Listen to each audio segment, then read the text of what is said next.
What happens when a persuader, a computer, knows more about your psychological vulnerabilities than you know about yourself? How does that person with asymmetric knowledge about your psychological vulnerabilities, how can they be in an ethical relationship with you? And that drove a philosophical inquiry that I kind of had to be self-taught in how to think through that. And of course, so it brought me actually into an interesting space of questions. For example, a magician is in a asymmetric relationship with its audience. But a magician, one example I remember reading from some of this exploration I did was, an actor does not come out onto a theater stage and say, I'm going to give a disclaimer that for the next 2 hours, I'm going to move you emotionally, but I want you to know that this isn't real and that I'm not actually the person that I'm about to play. Because the audience is in a contract where they know that the actor is playing a role, even though they might be deeply affected by it. But magicians can actually be so persuasive. And I don't know if you've seen someone like Darren Brown, they can actually make people develop new superstitious or metaphysical beliefs about what is possible with changing reality, like things that genuinely feel impossible. And there are magicians who believe that you should actually make sure people understand that they are not actually a psychic. Hi, welcome to Innovative Minds. My pleasure to be here as your host. Just call me T+. This show is a forum for leaders in tech and politics to discuss how to solve today's problems with today's tools. Today, our special guest is Tristan Harris, co-founder of the Center for Humane Technology. I'm also here with Audrey Tang, Taiwan's digital minister.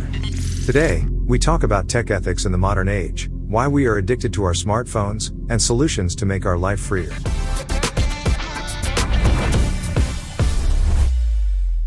Okay, so before we get started, I want to introduce our two guests today. Previously described by The Atlantic magazine as the closest thing Silicon Valley has to a conscience, Tristan is a man on a mission to stop the infernal cycle of social media addiction. Tristan used to work as a design ethicist at Google. He is the co-founder of the Center for Humane Technology, a non-profit organization working to align technology with humanity's best interests. Hi Tristan, welcome to the show. Great to be here with you. Audrey Tang is Taiwan's digital minister. She became Taiwan's youngest minister without portfolio in 2016 when she headed the public digital innovation space. She has been a hacktivist for over 2 decades. She is also a promoter of open source innovation. Hi Audrey. Hi, and hi Tristan. Good local time. Good local time. Good to see you again. Tristan, you appeared in the documentary The Social Dilemma, which sheds light on the dark side of technology on our attention, well-being, and society. Have things improved since then? That's a very interesting question. The documentary, The Social Dilemma, was seen by something like 150 million people in 190 countries. It was a big success on Netflix, which should speak to how many people's minds it expanded to understand what's going on behind the screen. That there was a supercomputer pointed at our brains, not interested in how to strengthen democracy, per Audrey's work, but interested in how do I keep you scrolling on that screen.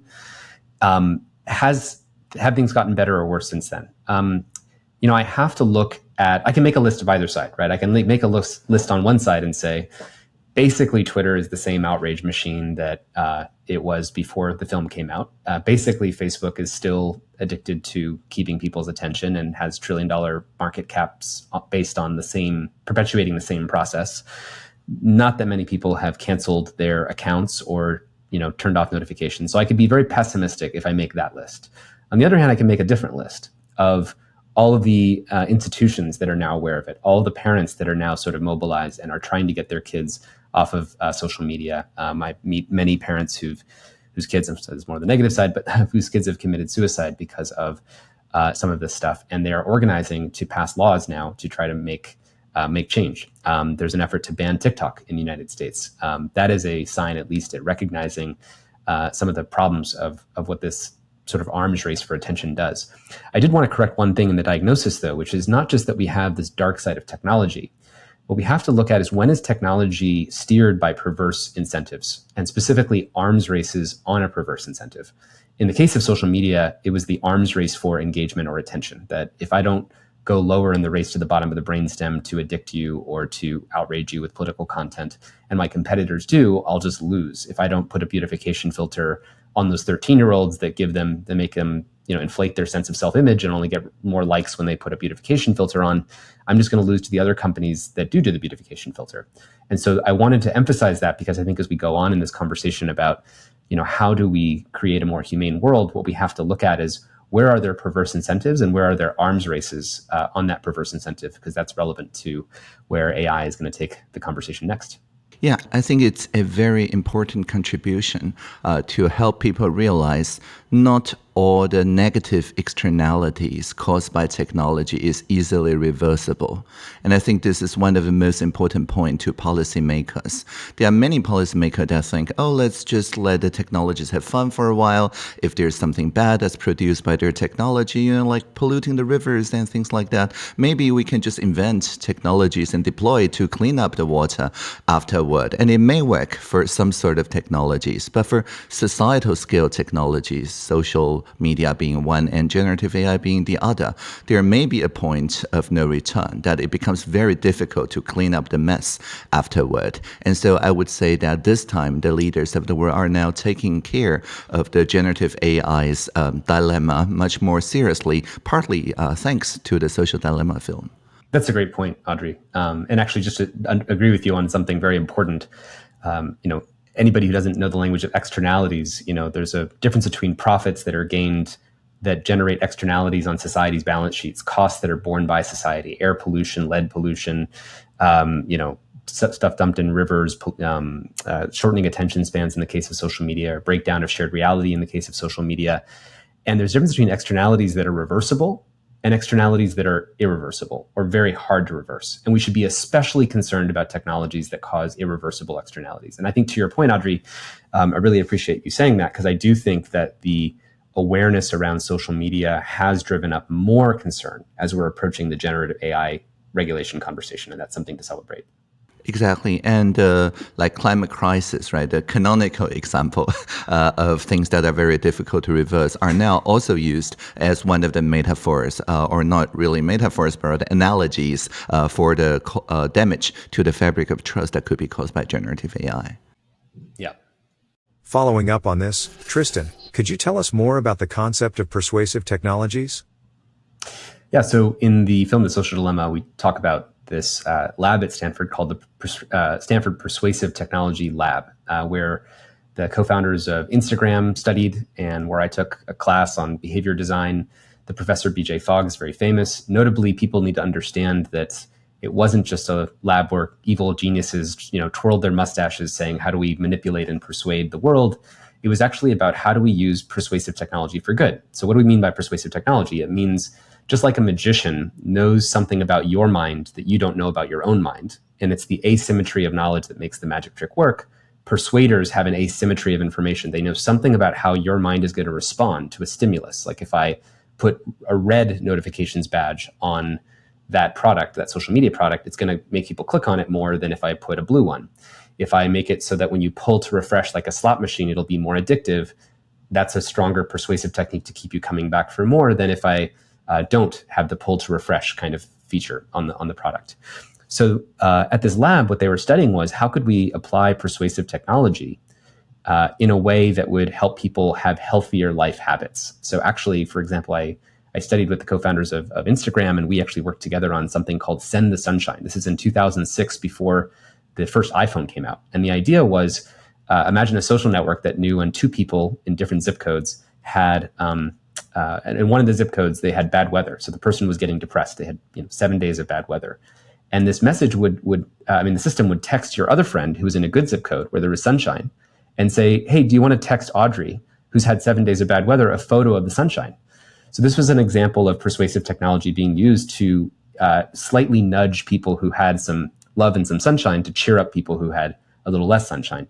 And that's a good example. But of course, the way that this all went down was that these persuasive techniques became applied to how do we keep people's attention, because the venture capitalists that funded social media with the business models of advertising and engagement all depended on using each of those persuasive nudges for more attention, growth, engagement, and so on. So that's what led to a lot of the externalities and the climate change of culture that Audrey spoke to earlier. Audrey, what are your thoughts on persuasive technologies? Yeah, too much of a good thing. So much that we become addicted to it is almost by definition a bad thing.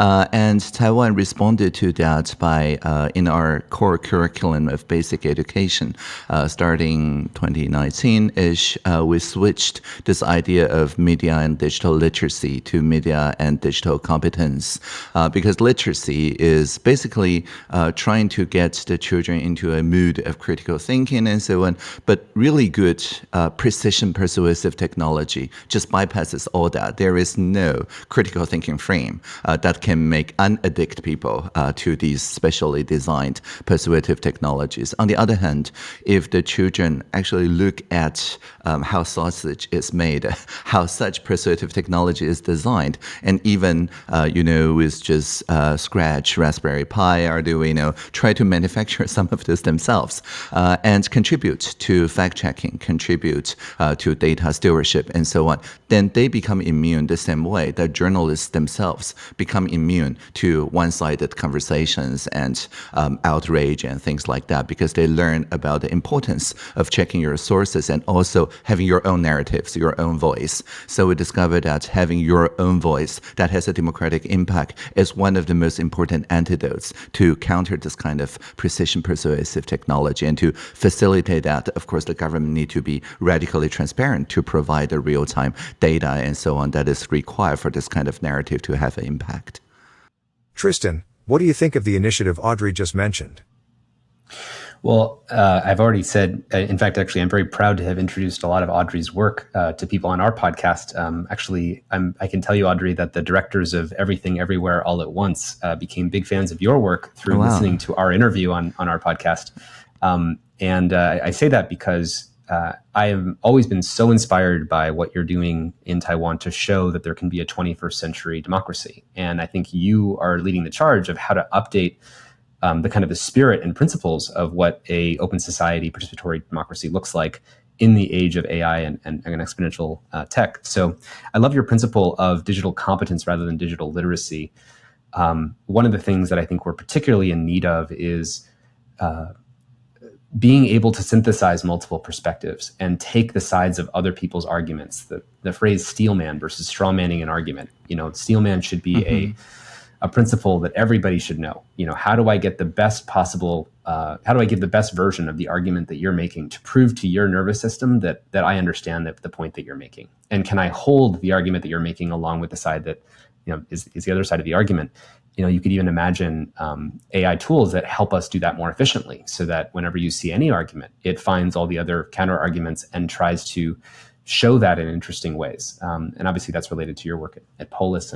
Exactly. Yes. And part of that, of steelmanning, is that if you're seeing with only one eye, like the left eye, without the right eye, everything looks very flat, very two-dimensional, and the depth of discussion is lost. And part of steelmanning is that to consider the argument from the right, and then basically make it so that the vision of the left and the right becomes a stereo vision. So while the left and right eye still don't see eye to eye, it becomes possible for the society to reflect on what's before us in a more depth of discussion way.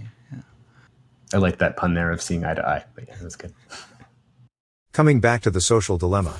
Tristan, are social networks solely responsible for the polarization of society, or are they merely amplifying existing societal trends? So per our last little point about complexifying the narrative and not doing single cause and effect reasoning, which would be just one side of an argument, obviously social media didn't create from scratch all the polarization that exists in our society, or create from scratch addictive tendencies that cause people to be alone or isolated. But did it massively amplify with the power of billion-dollar, or trillion-dollar market cap companies with a supercomputer pointed at your 13-year-old in your society who's sitting there by themselves, who doesn't know that there's a supercomputer pointed at their brain, calculating which TikTok video to show them next? Did it exacerbate those trends? Yes. Did polarization pre-exist? Yes. Does, Twitter have an incentive to actually provide a decentralized incentive for everybody to add further inflammation to a cultural fault line? And the better you are at adding inflammation to that cultural fault line, the more of a division entrepreneur you are, the more likes and followers we will pay you. If you paid people $1,000 every time they add inflammation to a cultural fault line and you pay them nothing, when they synthesize multiple perspectives, what is your society going to look like after you run it through that washing machine, for 10 years? And I think that's kind of the set of incentives that we have laid down with social media. And again, not because Twitter is evil or Jack Dorsey meant for that to happen, but because they themselves were caught in that race to the bottom of the brainstem on that perverse incentive. I see. The accumulation of these unfavorable incentives results in amplification. Could fragmenting the internet be a potential solution for combating polarization? Yeah, I think that's a complicated question. When there's only 3 places for people to go, and those 3 places are all perversely incentivized by attention and engagement, we see the problems of that, right? So we all know what that led to. If you have, though, like 1,000 places that are all optimizing for attention and engagement, and in other words, they're still optimizing for that perverse incentive, but it's happening now in many more untraceable places, like what's going on Twitch or Discord or 100 other places. It's harder to know, and so the fragmentation of society goes up. I'm curious what Audrey thinks about that. Yeah, I think one of the main trends that we're seeing is that people are going to the places that they have more control. They go to these more niche places, not exactly because these are more fun or more fluid or whatever, but rather that because it's smaller, the creator have to pay more attention about what the users actually need. And the nudges, right, the persuasive technologies that are deployed become at least partially co-designed.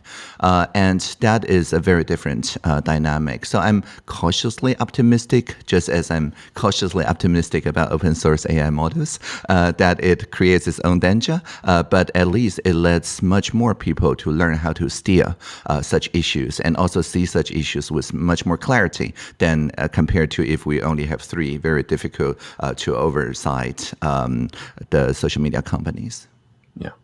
I mean, another trade-off is when people talk in small groups or communities, they tend to have more effective conversations than when you are talking to the entire world at once, and your conversation is visible to the entire world at once. So, Twitter is not really about free speech as much as it's about what is the overall design, which is more like a gladiator stadium. It rewards each of us for pounding our chest and raising our spear in the air when we're making a point, because we have a really big audience. And there's problems that are inherent to having a very, very big audience. Now, Audrey, I think you're working on design theory that sort of shows that you can do communication in large audiences, but in a more democratic and respectful, tolerant way. But that's not how Twitter is designed. I'd love for you to, if you have any thoughts about that. Yeah, exactly.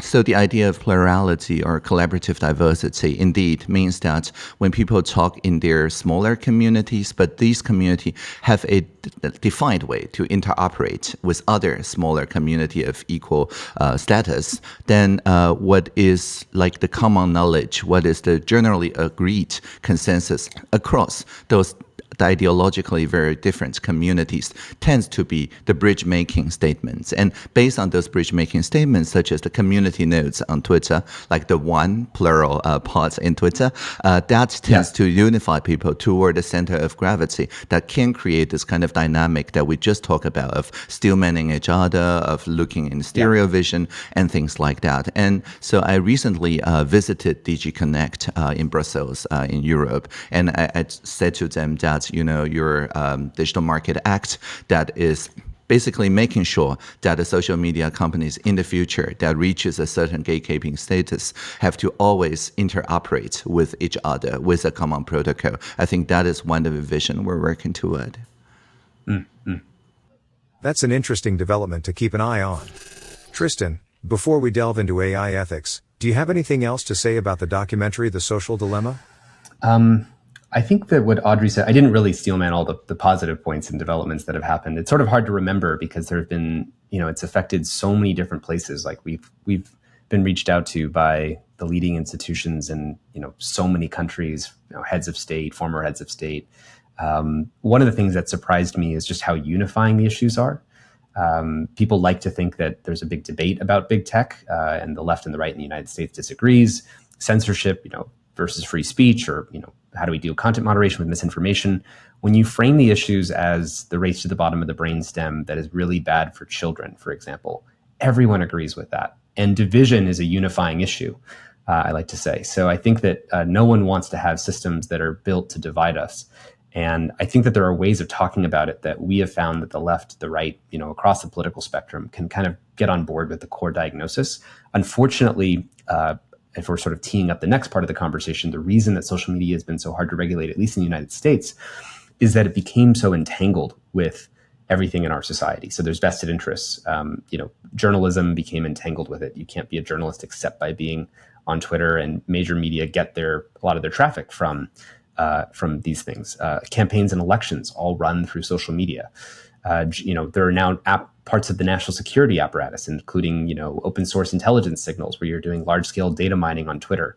There's a lot of different sort of things that are now built into and entrenched and entangled with social media existing. And so it makes it hard to make really big changes to it easily and get people on board. I would say that the thing that should be easy to do is simply saying you can't operate the information commons of a democracy without being a fiduciary to protecting and caring for that information commons. And I think that specifically going after the engagement incentive and replacing that with a bridging incentive, like if we were to pass one law, it would be to take systems that are kind of these global information systems and actually have them sort for national bridge unlikely consensus, the way that Audrey's system works. I think that would make an enormous difference, especially going into something like the election coming up next year in the United States. Yeah, definitely.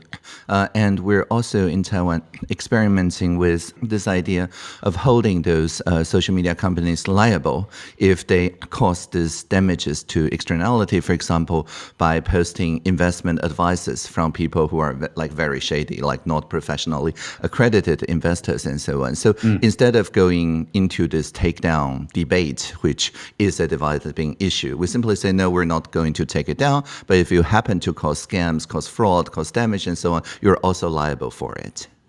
Yeah, I think liability is one of the ways of dealing with the harms, because in general, when you have any economic system, if the externalities you don't have liability for those externalities happening, they're going to keep happening. And the way you correct a system that's basically a race to hide externalities is you have to make those externalities visible, measurable, and then have costs associated with them. And then as soon as they have costs, the race changes, because now it's not a race to that incentive by pushing all the externalities somewhere else. It's a race to compete, but then including those externalities. So who can create the most engagement, but not create the most addiction, fraud, scams, polarization, et cetera, in society. And that's the real adjustment to the race that we want to create, from a perverse incentive to a positive incentive. Yeah, definitely.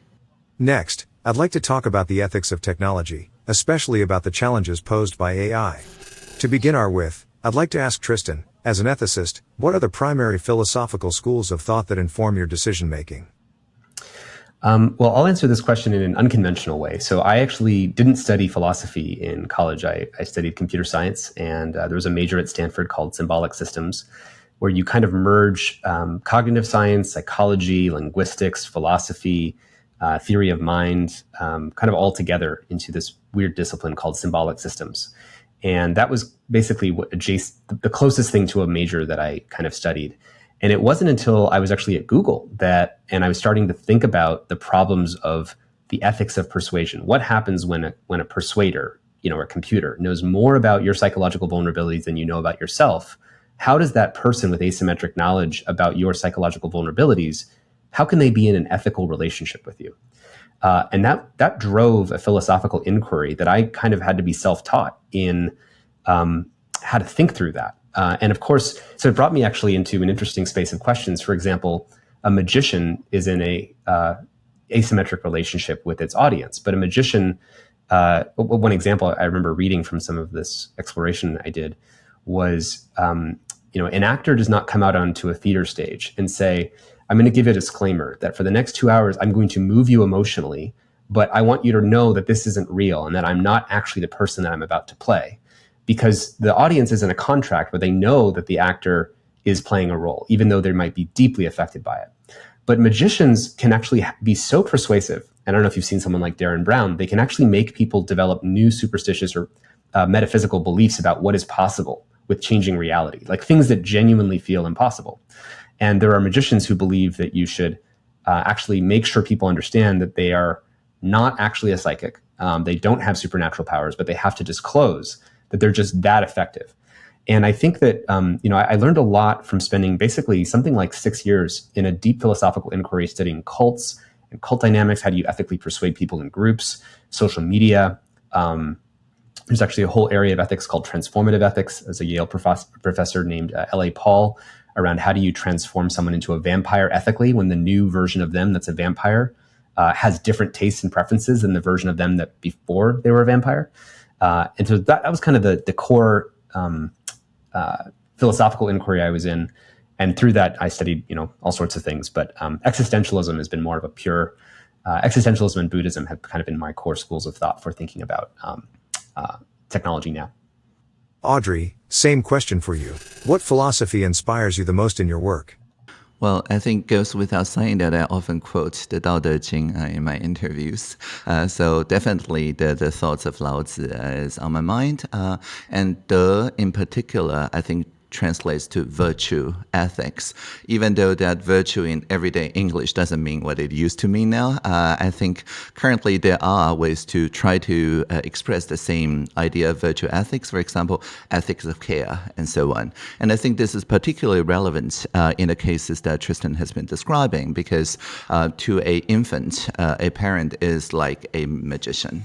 The parent, almost by definition, knows more about the infant's internal state than the infant's own growing psychology knows about themselves, right? And in these kinds of relationships, a parent has a duty of care, which is a kind of virtue, right, in Lao Tzu's speak. And a lot of the Taoist thinking is about how to not dominate the infant and letting the infant having the room to grow while being a good enough parent in a way that's not like a perfectionist parent, which pushes the child into a predefined mode, but rather have a way to grow together with the child. This is so critical, and actually, if we had more time, I'd love to explore this more deeply because it is exactly a relationship of care. Because there's essentially one person with just more, not just more knowledge, but more power in steering the outcome of the less powerful party. And you can't have a system where one person has 100 times more power and 100 times more knowledge about the vulnerabilities of the other person, and then their incentive is to utilize the vulnerabilities or the asymmetry to their advantage. And that's what the advertising-based business model is, right? The TikTok supercomputer is way more powerful than the computer that beat Garry Kasparov at chess, except now the chessboard is your mind. And imagine a world where, a person who was 100 times both more powerful and had 100 times more knowledge about you than you knew about yourself was incentivized to use that daily in a way that just barely misaligned with your interests. Like it was just minimally, activating your nervous system, keeping you addicted, engaged, amused, while basically just robbing you of all the other things that kind of matter. And I think that's exactly the ethics that we need, the ethics of care. Yeah, exactly, because it's called exploitation, right? The way you describe it, everybody knows it's exploitation of the child. But we need to see the computerized systems or the AI systems being in the same relationship in order to identify it's not just individualized abuse, but rather a system of exploitation.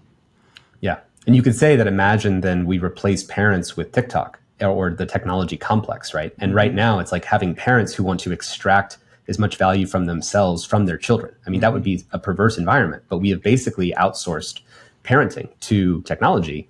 And, you can have technology that is in at least playing a role in the development of humans, which we have to see that it's inevitable that it is playing a developmental role in humans, which is why that deeper change we talked about earlier of changing the fiduciary obligation of any sort of system that is in that developmental role inside of a society from maximizing for engagement or its own self-interest to instead be sort of in a caring relationship of increasing care. Exactly. Thank you both for your insights. Moving on, Tristan, you argued on your podcast Your Undivided Attention that humanity's first contact moment with AI was social media, and that humanity has lost. According to you, our encounter with large language models is humanity's second contact moment with AI. Is history condemned to repeat itself? Well, first, let me explain. So obviously, AI has pre-existed social media, so I want to make sure I'm not simplifying. There's been AI systems that have existed everywhere in our society since the 1970s and 1980s. So obviously, social media wasn't first contact with AI, but was the AI that drove social media, which was a curation AI. It was just trying to pick, which content, which TikTok video, which Instagram photo to show your nervous system next. That AI was a narrow runaway AI optimizing for a single incentive, misaligned with society. And it was enough, even though it was so simple, it was enough to unravel the shared reality of a lot of democracies around the world and backslide trust and increase polarization and tribalism and cause some pretty massive effects, mental health of youth, et cetera. So the point is that noticing that there is a very simple AI that we already ran away from its creators. Once the misalignment was detected, have we fixed the misalignment with social media? Is it now aligned? Well, we just talked about how we want to realign it with this regulation to change from engagement to care. But we haven't fixed that misalignment. And I think that says that, we always say, well, if we made an AI, surely we would just unplug it if it was ever misaligned with society, or we would fix the misalignment. Well, here we have a test case where we actually rolled it out. It got entangled with core parts of our society and even became part of our daily lives. It's adjacent to and embedded with, the things that we wake up to every day when you open your phone. So now as we think about, large language models in second contact with AI, which we call creation AI rather than curation AI. Curation AI is picking which tweet to show your nervous system.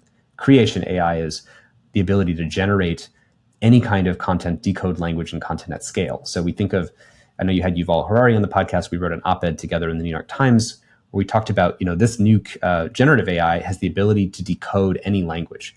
In democracy, conversation is language. The narrative of a society is language. The media is language. Journalism is language. Also, code is language. Law is language. And so, if generative AI can hack language, it can hack the foundations upon which society depends. Whether that's code, find me cybersecurity vulnerabilities in your infrastructure. Whether it's religions, find me a way to tie some events that are happening in the world to an extremist religion and actually sow propaganda directly at that audience.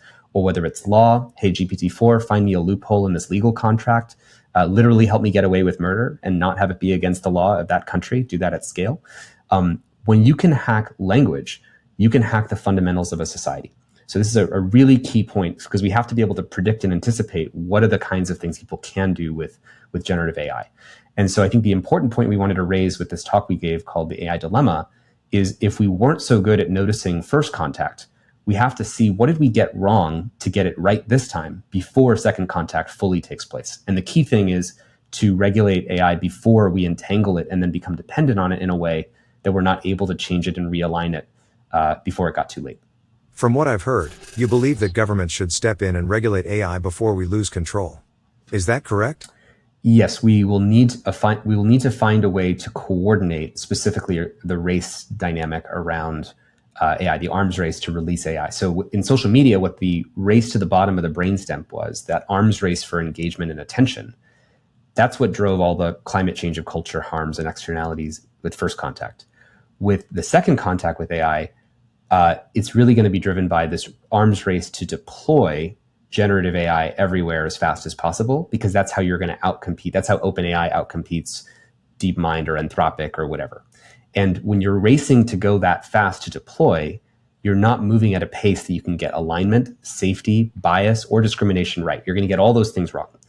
And so the question is, how do we deploy this? How do we set that race in a way where, again, we move from a perverse incentive to a positive incentive? So that's, I think, the question. I'd love to hear what Audrey thinks about this. Yeah. So just for the audience benefit, the word alignment that Tristan is using is a very technical term, and it means not a AI that's more powerful, but rather a AI that can respond to the requirements, to the needs of people. That is to say, AI that cares more. Right. So we've been talking about how power does not necessarily equal care. And I think one of the fundamental errors that people made in the first contact with AI in terms of social media is that initially many have bought into this narrative that as those narrow AI become more powerful, they will also be more capable for care. For example, if the human moderators cannot deal with the vast amount of hate and toxicity, well, the narrow AI at some point will be able to very accurately provide a careful moderator's role and so on. And we have seen that it was not the case, but it's with the hindsight, right? At that point, many people thought that power and care are the same thing. That's and in AI jargon, it means many people thought that capability and alignment are the same thing. And I think one of the most important points we're going to make is that these are not the same thing. And given the perverse incentives, it's very likely that they are actually at opposite with each other. Yes, exactly. To ensure that the second moment of contact with AI doesn't result in the same negative externalities, having the dialogue we are having today is crucial. I want to thank Tristan and Audrey for joining us today. We'll continue our conversation in part 2 of this episode. If you like today's show, be sure to subscribe, share, and let us know what you think. See you next time on Innovative Minds. Or toxicity or pollution. And I feel like the kind of what we need to do, what your work is showing is how do we increase the dimensionality of care to match the dimensionality of power and using technology. So it's not an anti-technology conversation. You're really showing how to do it with technology. Right, exactly. It's like in a freshly frozen ice sheet of a river or something, and we were crossing it. We want to pay attention, of course, to the brittle parts so that we don't all fall into the frozen river, but we want to do it in a way that's decentralized, meaning that each person that is on the river's different spots somewhere, we need to have some sort of communication so that anyone who discovered vulnerabilities, right, in the ground that we're treading, notify everybody. And this is like dimensional scouting so that people can understand what's the most existentially riskful, and then everybody pay attention and take care of that. And so the ability to sound the alarm and the ability to pay attention and to take care of each other, I think is paramount in this day and age. Hi, I'm Tristan Harris, a co-founder of the Center for Humane Technology, and I'll see you on Taiwan Plus. Hello, I'm Audrey Tang, Taiwan's digital minister. See you on Taiwan Plus.